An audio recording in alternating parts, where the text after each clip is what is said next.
Assalamualaikum warahmatullahi wabarakatuh. Mahkamah Konstitusi atau MK telah menghapus presidensial threshold, yaitu ambang batas pencalonan presiden 20% kursi di DPR.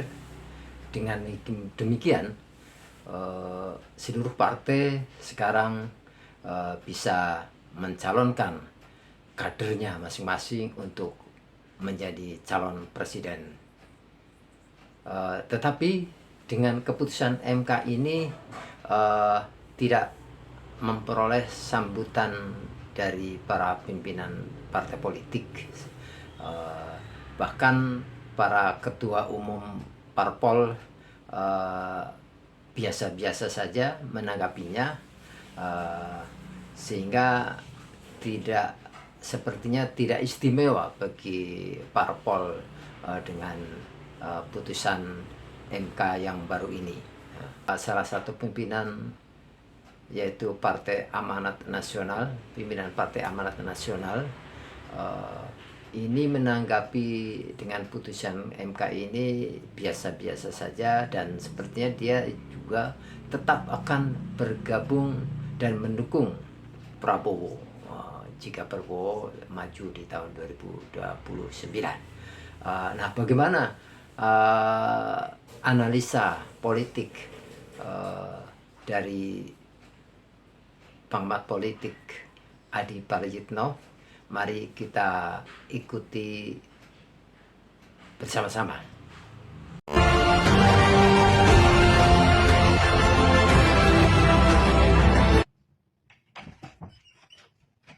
Terutama partai politik ya, ketika Mahkamah Konstitusi membatalkan ambang batas presiden 20% karena ini menjadi kesempatan bagi semua partai politik ya, terutama yang ikut pemilu, untuk mencalonkan diri sebagai calon presiden ataupun calon wakil presiden di pemilu-pemilu yang akan datang. Tentu yang terdekat itu adalah maju di Pilpres 2029 yang akan datang ya. Tentu ini yang disebut dengan New Hope, harapan baru, karena selama ini begitu banyak partai politik yang merasa ngeluh, merasa dikriminalisasi.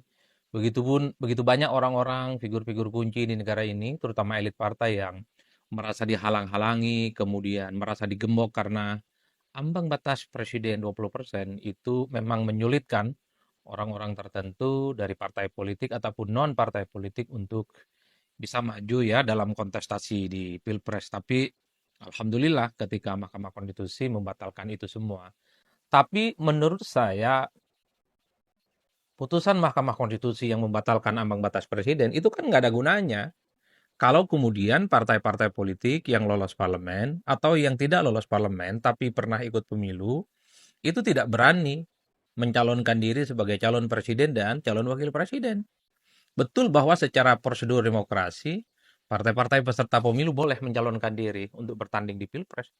Tapi kalau kemewahan ini tidak digunakan, partai-partai itu takut misalnya untuk bertanding di Pilpres. Lalu apa gunanya? Capek-capek misalnya aktivis, kemudian mahasiswa, pegiat demokrasi melakukan judicial review kepada Mahkamah Konstitusi supaya gembok ambang batas presiden itu dihilangkan. Per hari ini misalnya sudah mulai bermunculan reaksi dari partai politik. Apa yang disampaikan oleh politisi Partai Amanat Nasional yang mengatakan bahwa PAN itu tetap setia dengan Prabowo Subianto di 2029 itu kan menjadi penegas bahwa sebenarnya sekalipun PAN punya kesempatan untuk memajukan calon presiden dan wakil presiden, rasa-rasanya sulit kita membayangkan PAN itu akan menyorongkan kader-kader mereka, kader terbaik, mulai dari ketua umum, kemudian sekjen, dan kader-kader yang lain untuk bertanding di Pilpres nantinya. Dan saya juga menduga ini akan juga terjadi bagi partai-partai yang lain yang kelihatannya juga tidak terlampau antusias menyambut dari putusan Mahkamah Konstitusi ini. Partai-partai yang ada dalam koalisi Kim ataupun Kim Plus misalnya per hari ini responnya datar dan terkesan mereka itu ya hanya sekedar sami'na wa ta'na dan akan kembali mendukung Prabowo nantinya di Pilpres 2029. Oleh karena itu saya selalu mengatakan sebenarnya putusan Mahkamah Konstitusi yang membatalkan ambang batas presiden 20% ini kan tantangan kepada partai Katanya partai itu adalah tempat memproduksi kader, memproduksi calon pemimpin, memproduksi calon-calon yang kemudian dipersiapkan untuk memimpin bangsa dan negara. Ini saatnya. Jadi mestinya partai politik itu teriak hore, menyambut dengan tangan terbuka bahwa mereka di 5 tahun yang akan datang sudah menyiapkan kader-kader terbaik mereka untuk bertanding di Pilpres. Ini adalah saat yang tepat bahwa partai itu adalah tempat untuk memproduksi dan mencetak kader-kader terbaik untuk bertanding di Pilpres. Ada waktu 5 tahun untuk meningkatkan popularitas, elektabilitas, dan kesukaan calon-calon yang nantinya akan diusung oleh partai politik. Itulah kemudian kenapa kali ini saya merasa penting untuk berdiskusi, bicara dari hati ke hati.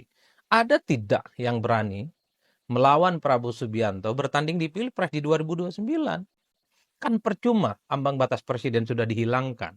Sudah zero threshold. Kan kita membayangkan dan sepertinya memang 100% Prabowo akan maju kembali di Pilpres 2009 yang akan datang. Prabowo pasti akan mengulang sukses story-nya menjadi presiden di 2024 ini. Pertanyaannya adalah, ada tidak partai politik yang berani menyorongkan sebagai rival untuk melawan Prabowo Subianto di Pilpres 2029? Bagi saya per hari ini agak rumit ya. Karena ada kesan memang kalau kita hitung satu persatu, partai-partai ini kan terkesan tidak siap juga untuk melawan Prabowo Subianto.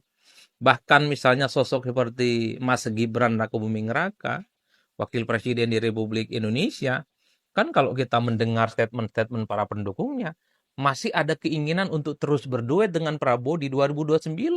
Sekelas Wakil Presiden. Bagaimana dengan yang lainnya? Jadi partai-partai misalnya seperti Golkar, kemudian Nasdem, PKB, PKS, kemudian siapa lagi? Kalau PAN tadi sudah menyatakan setia dengan Prabowo Subianto, ya PKB, PKS, dan seterusnya dan seterusnya. Rasa-rasanya mereka belum kelihatan siap ya. Dan bahkan terkesan juga tidak punya kader ya untuk melawan Prabowo Subianto maju kembali di 2029. Mungkin satu-satunya harapan yang publik lihat nanti yang paling berani dan sangat mungkin akan berkompetisi dengan Prabowo hanyalah kader-kader PDIP. Entah itu siapa nantinya. Tapi kalau kita membaca dari jauh, sepertinya di 5 tahun yang akan datang, Puan itu punya kesempatan untuk maju di Pilpres. Tapi kalau kita membaca iman politik PDIP, bisa saja dia tampil sebagai calon presiden, tapi dia juga sangat mungkin akan berkoalisi dengan Prabowo Subianto. Mengingat sejak lama, PDIP itu kan merasa tidak punya jarak psikologis apapun dengan Prabowo. PDIP itu hanya punya masalah dengan Jokowi dan hanya punya masalah dengan Gibran Rakabuming Raka. Jadi harapan kita membayangkan PDIP mengusung kader-kader terbaiknya. Contoh misalnya ada Puan Maharani, kalaupun toh maju di Pilpres, itu adalah harapan. Sehingga ada rivalitas yang cukup terbuka. Tapi skenario keduanya bukan tidak mungkin. PDIP akan berkongsi dengan Gerindra, akan berkongsi dengan Prabowo untuk bertanding di Pilpres di 5 tahun. Jadi bayangannya di situ. Kalaupun toh tidak berkongsi, ya tentu publik berharap PDIP yang selama ini selalu memproduksi kader mereka dalam kontestasi Pilpres, karena sejak 2004 sampai 2024 ya, itu kan menegaskan bahwa PDIP itu adalah partai politik yang tidak pernah absen dalam kontestasi, baik sebagai calon presiden ataupun sebagai calon wakil presiden. Jadi harapan penantang itu ya hanya dari PDIP.